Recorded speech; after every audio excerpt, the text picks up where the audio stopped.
Ešte otázka, hovoríš, že ťa bolí hlava? No a popíva. Pane Ježiš, ďakujem za Michala, v mene, že nám úplne oznáme do celého tvojho tela a nech každá bolesť bude preč aj opilosť. Abych tě ještě odspěl, jo. A To bol bonus, to bol bonus. Ďakujem. Děkuji ti. Děkuji moc. Chceš se obejnout? Jo, jasne. Počuj, to si hovoríš, že máš ten Open. Kde to máš, na výtku, či kde? Tady, takové to. V mene Ježiša Krista, že nám úplne ozdravíme tvojim nohám, nech každá bolesť odíde preč. Nech sa mnou motorika pojísť bez bolesti. V mene Ježiš, úplne ozdravenie tvojim nohám. Amen. Skús.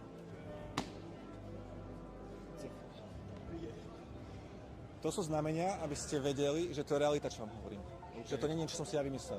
Bolí tě hlava?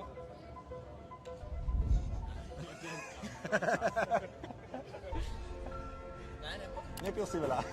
No, asi 7, 6, 5 minut, ale zatím dobrý, ještě mi to čeká, to až po půlnoci. Môžem vám niečo darovať? Dobrovoľne, je to dar. Není to... Ak budete hľadať Boha úprimne, dá sa nájsť. Ale vám poviem na rovinu, že to je tá najdôležitejšia vec v živote. Teď si mal znamenie od Boha. To som nerobil svojou mocou, aby si vedel, že to, čo ti hovorím, je pravda. Pre teba. Ďakujem. Môžem vám taký podarovať, chlapci? Mne to moc dalo, je to o živote Pána Ježiša. A na konci máte aj kontakt, aj nejaké ďalšie také videá, kde ľudia sú uzdravení a tak ďalej. Aj teraz by som mohol nejako ukázať ešte slustejšie, ale